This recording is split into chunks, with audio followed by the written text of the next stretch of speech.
User interfaces have gone graphic, business correspondence has gone graphic, and now programming itself is going graphic. This is Multiscope, a graphic debugger for OS/2. This is not your father's Oldsmobile. This is a new generation of programming tools, environments, and languages. Today, we take a look at the new object-oriented programming languages on this edition of the Computer Chronicles.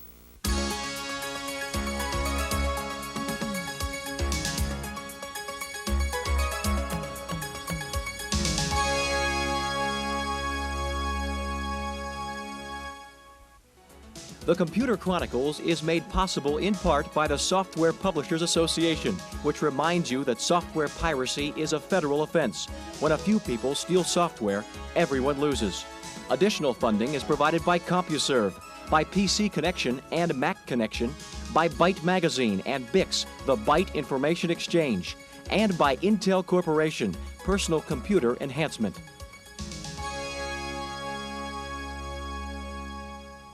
Welcome to the Computer Chronicles. I'm Stewart Cheifet, and with me this week is Jan Lewis. Jan, we're talking about object-oriented programming languages, a new approach to programming. This is an interesting example I have over here. It's a relatively simple program called England, but it lets you program even though you don't know anything about programming. It automatically writes the code for you. For example, I just get into a dialogue here. I say, I want to W, write a program. What do I want to do?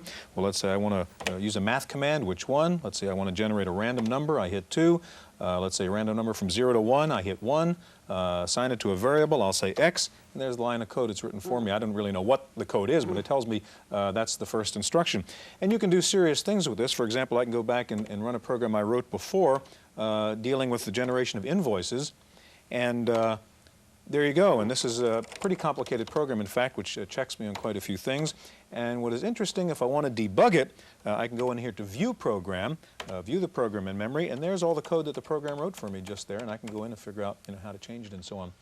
Jan, we're talking about, as I said, the OOP languages now, and it's a little bit complicated, I know, but can you explain in simple terms what is object-oriented programming compared to old-fashioned procedural programming? Sure. Technically speaking, this is not an object-oriented language. Right. However, it demonstrates the benefits. First of all, you can develop an application without knowing how to write code. Secondly, you can develop for the graphical user interface environment. And thirdly, you can easily change or debug that code. The object itself, the concept is the object stores the functionality and the data, and then to activate it, somebody sends it a message, and it just takes off at that point. One of the reasons that object-oriented programming languages are on the rise because of the sheer complexity and size of today's programs. To find a simple application that has 500,000 lines of code is simply not unusual. So as the complexity and the size of programs increase, we have to come up with ways of making it more manageable.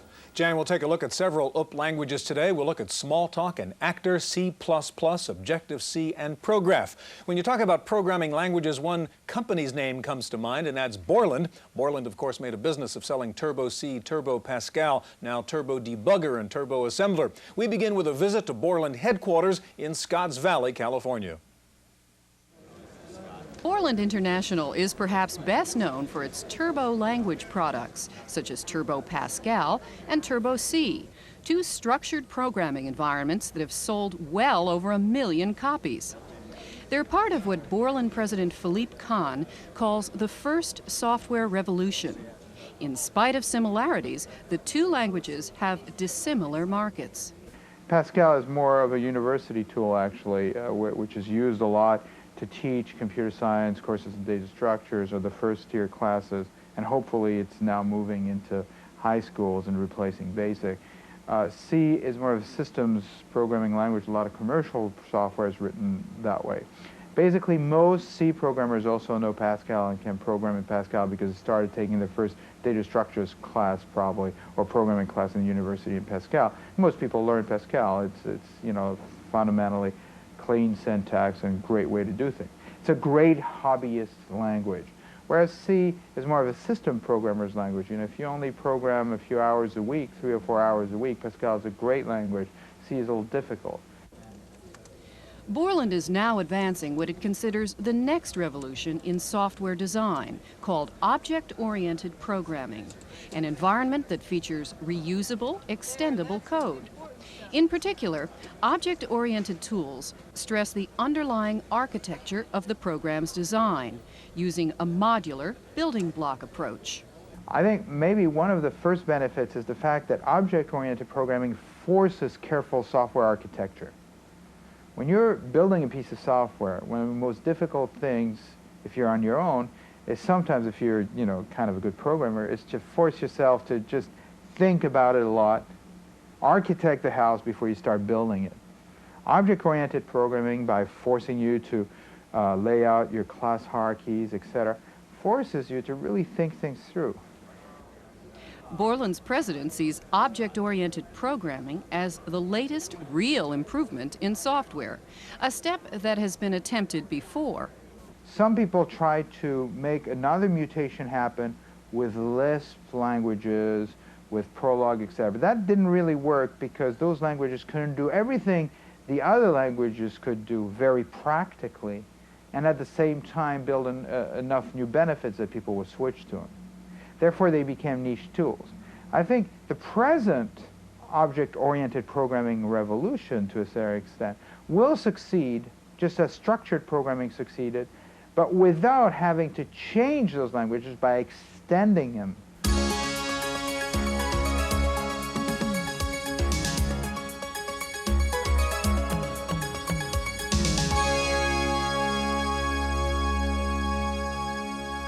Joining us in the studio now is George Bosworth. George is co-founder and vice president of Digitalk. Next to George, Bruce Newberger with the Whitewater Group. Jan?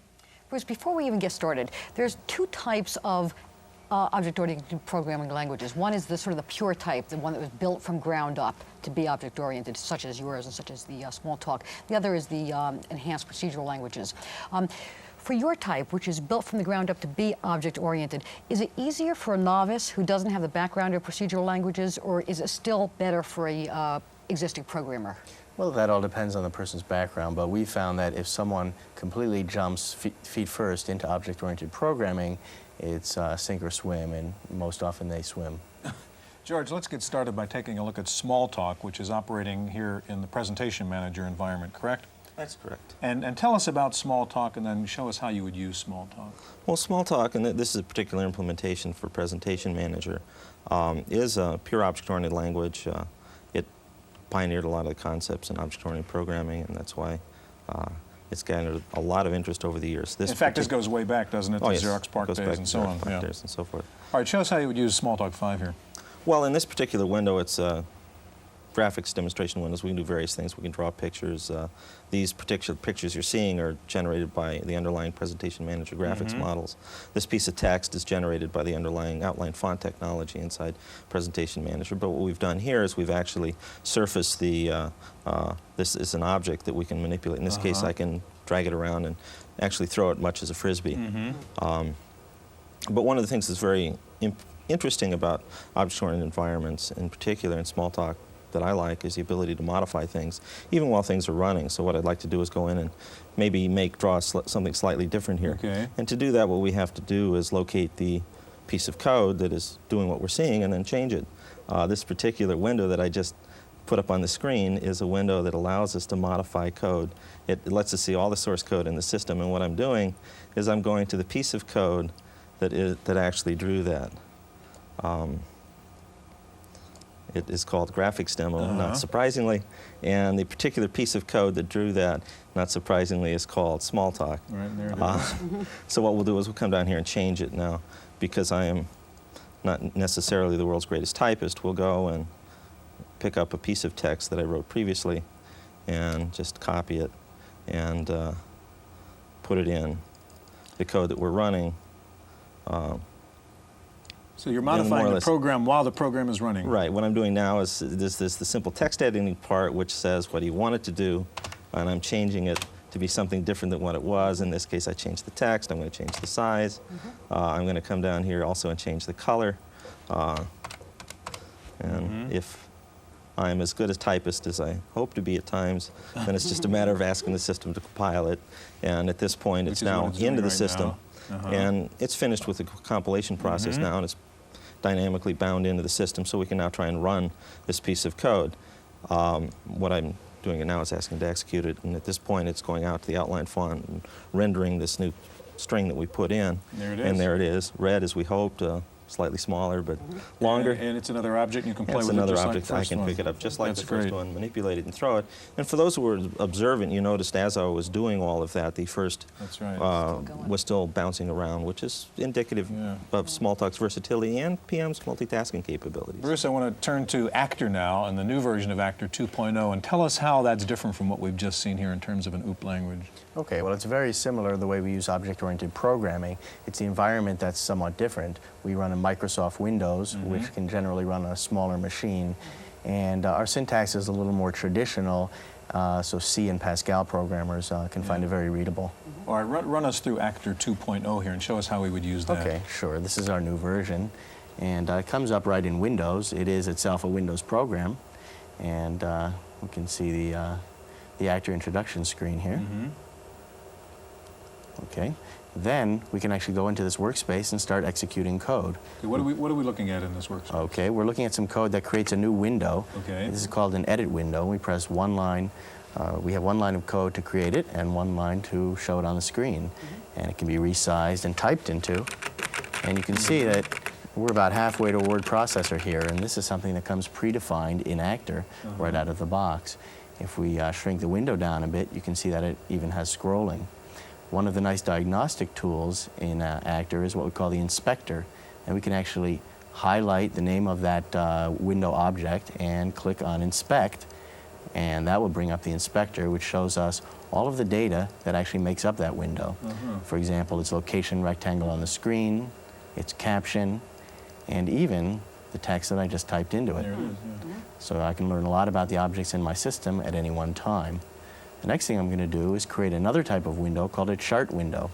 And this is a little bit more sophisticated of a program, and it shows business charts on the screen. We can open a file just as we would in any other application. And this is a chart file in particular, and this shows a vertical bar chart. And we can change this to a pie chart, and you can see that it resizes and redraws, and it's quite colorful. And this is a standard type of application you might create in Actor. Bruce, is this one of the predefined libraries? In fact, this is not. This is one of the sample programs that we distribute to our customers on an as-needed basis. But it's a good sample of what you can do in Actor. What I'm going to do is I'm going to move this off to the side, and I'm going to bring up our browser window, which is similar to the Smalltalk one, and it allows us to look at our code. I'm going to scroll down to the chart classes, and you can see the hierarchical relationship between the charts. Chart is the superclass, and it has 3 descendants of different types of charts. So those can all inherit the properties of chart. Exactly. Yeah. Now I'm going to highlight the chart class, and we're going to bring up the draw routine. It actually shows us the source code right down here. You can see it's a fairly traditional syntax.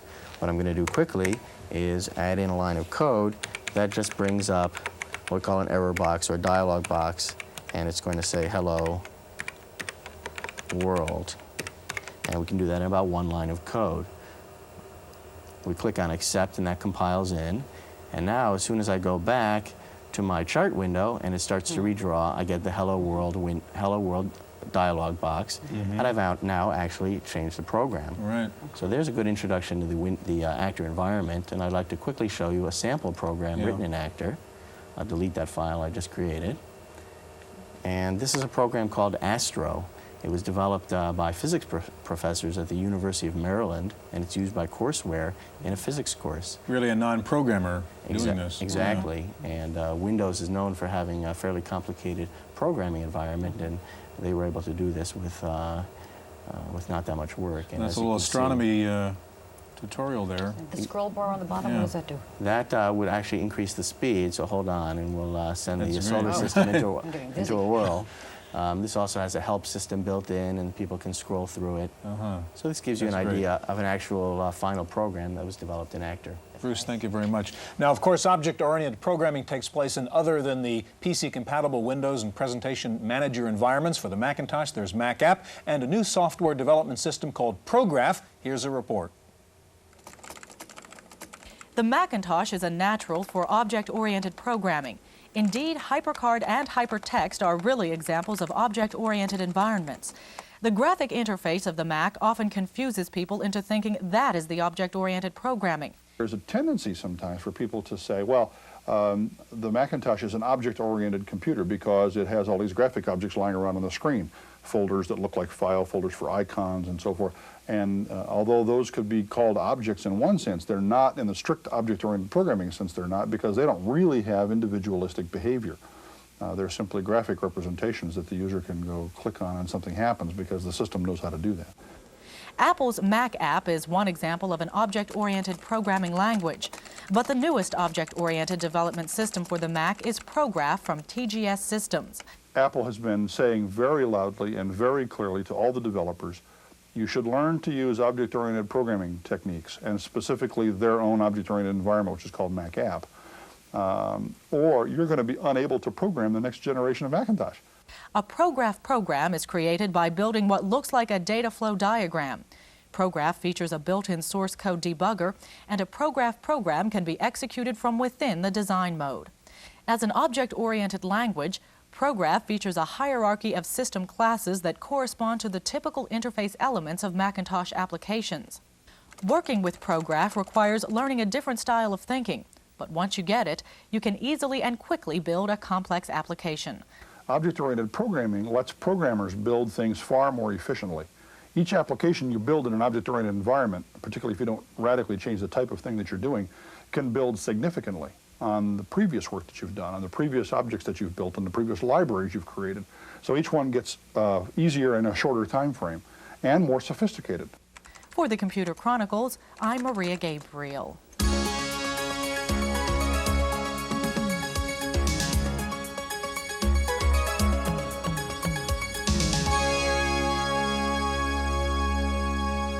Joining us in the studio now is Bill Edwards, Group Leader for the Next project at Frame Technology Corporation. Next to Bill, Sam Drucker, R&D Manager for Zortech Incorporated. Jan? Bill, you're developing products using Objective-C, which is fundamentally an object-oriented extension of an existing language, C. Can you give me background on why you're using an object-oriented language? Well, the major advantage of object-oriented programs in general is their ability to encapsulate the complexity of a program into objects, such that a programmer can ask an object to perform an action without knowing how that object will implement it. And Sam, you agree with that? Yes, absolutely. When you use object-oriented programming, you can use an object interface, thus separating things from parts that they really don't need to know about. For instance, a graphics system classically could be called through an object, and the caller has no idea how such things are implemented. All right, Sam, you've developed C++, and tell us what that adds to C, and then show us a little bit about what C++ looks like. Sure. C++ adds to C the ability to define your own data types. For instance, in this program, we've defined a type directory here. And what this has done is abstract the details of how the actual operating system goes out and finds out what files are in your subdirectory into this one object. This object, it looks a lot like C, and as far as C is concerned, it is. Right there, we take the object and we ask it to tell us what the first directory is, or the first file in that directory is, and then we ask it what the next ones are. It's just like C, except we've added this abstraction to pull away from your program exactly what's happening at the operating system level. All right, Bill, now you're using Objective-C at Frame Technology to do your development work, and tell us how Objective-C works, and give us some examples, if you could, with FrameMaker. Sure. One of the things that you should know about Objective-C is that, or about Next rather, is that they provided not only Objective-C, but a lot of the other elements that are necessary when one is doing object-oriented programming. Object-level debuggers, also predefined classes, and something called the application kit, the toolkit, and the music kit, so that we don't have to write those objects ourselves. What about interface builder? Yes, that's the last element that they've included, which is a program which allows us to quickly create the interface to FrameMaker. What you see on the screen right now is one of the dialog boxes that comes up in our product. It happens to be license information. Everything in here is an object, including this frame logo over on the right. If I look at Interface Builder, now Interface Builder is displaying this same dialog. Each of these is an object. I can actually click and drag them and design the interface any way that I want. Once I get it correct, I can include this in FrameMaker, and we end up having a completed product. However, what's important to realize is that this is not static. What's being created is actually objects which we can send messages to. That can be shown in this Objective-C program here, which at the top, it is going through various code to find that dialog box, to find the particular frame logo. And the line here I have highlighted is an Objective-C, classic Objective-C statement where there is an object on the left, frame logo, and we're sending the message move to it to tell it move 250 pixels to the right and 0 up and down. The result of that is you can see that the dialog box I have here, the frame logo has moved. Okay, again, so you can deal with that object, not really have to know what's going on underneath, but just tell it, here's what I want to accomplish. That's right. It knows how to display itself. Yeah. It knows how to move itself. All right, Sam, what are the consequences here to a developer of having something available like object-oriented programming? How does it make the development of software different?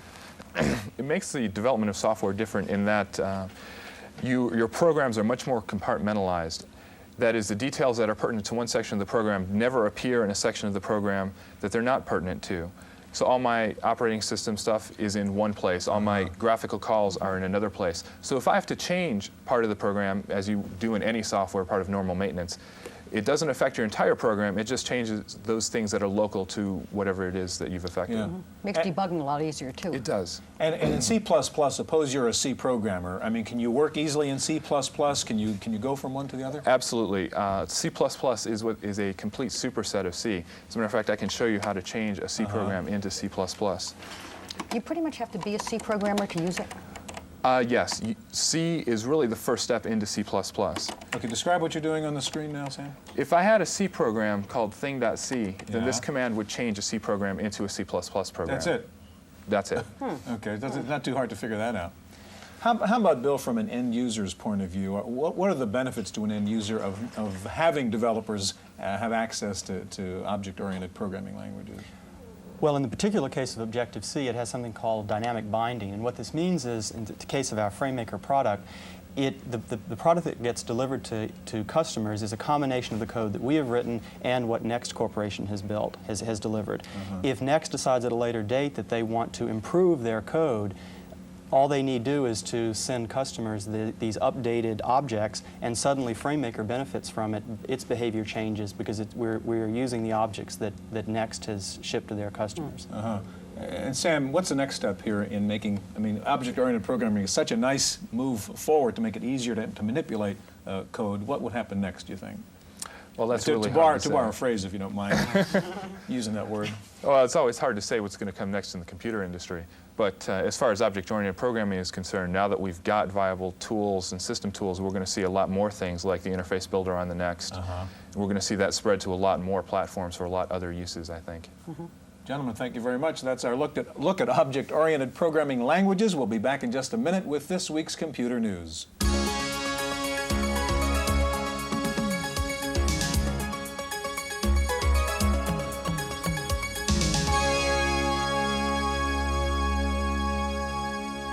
In the random access file this week, Hewlett-Packard has introduced the LaserJet 3. According to HP, this LaserJet printer offers higher print quality, font scaling, and faster graphics, all at $300 less than the LaserJet 2. The LaserJet 3 is compatible with the 2 series and costs under $2,400. Lotus and IBM have jointly announced a new spreadsheet designed to facilitate enterprise spreadsheet computing.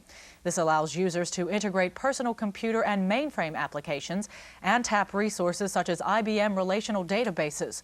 The new spreadsheet is called Lotus 123M and is based on 123 Release 3.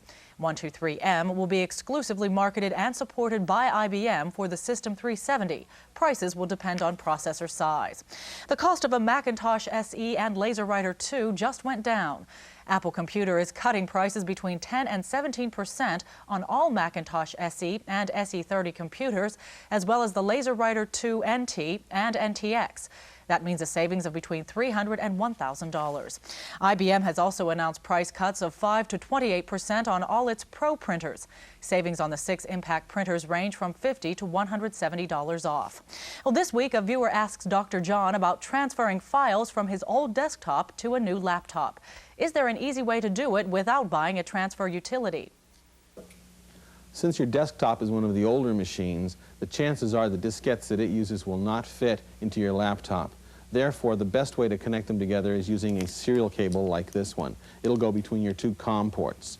Now, once you've got them connected together, you'll need to use some kind of utility program like LapLink 3 to connect the files from one to the other. Transferring the files using this kind of a utility works really well. If you decide not to use a utility like that, your alternative is to use the DOS copy command.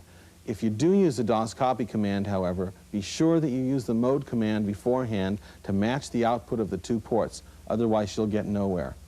For the Computer Chronicles, I'm Dr. John. Hewlett-Packard is the first to offer a computer built around Intel's 486 chip and ESA technology. The new Vectra 486 series includes 4 models, each with 2 megabytes of RAM. Prices range from $10,000 to $20,000. Well, Steve Jobs has told reporters that a color version of his next computer will be introduced later this year. Jobs is quoted as saying the Color Next was delayed while waiting for development of a 32 bits per pixel version. Jobs also promised that Next machines will support Pixar's RenderMan 3D photorealistic graphics software. Well, this week we take a look at the top-selling software programs for the Mac, according to Mac Connection. Macintax still leads the list, followed by Adobe Type Manager, Symantec's antivirus application called SAM, Quicken, and Grammatic. Also in the top 10 this week, ThinkC, object-oriented programming, Microsoft Word, Sum2, Symantec's utilities for Mac, After Dark security system, and Type-Align for ATM. 20-some years ago, Timothy Leary encouraged the use of drugs for mind expansion. Now he says computers serve the same purpose. Leary says instead of drugs, today he uses computers to explore and discover his brain. Leary, who currently runs a software business, recently spoke to students at Fresno State University. He recommended they use computers to expand their minds and learn to question authority. That's it for this week's Computer Chronicles. I'm Maria Gabriel. The Computer Chronicles is made possible in part by CompuServe, which offers online information related to today's subject. Members type Go Chronicles. Non-members call for more information. Additional funding is provided by the Software Publishers Association, by PC Connection and Mac Connection, by Byte Magazine and VIX, the Byte Information Exchange, and by Intel Corporation, Personal Computer Enhancement. For a transcript of this week's Computer Chronicles, send $4 to PTV Publications, Post Office Box 701, Kent, Ohio, 44240. Please indicate program date.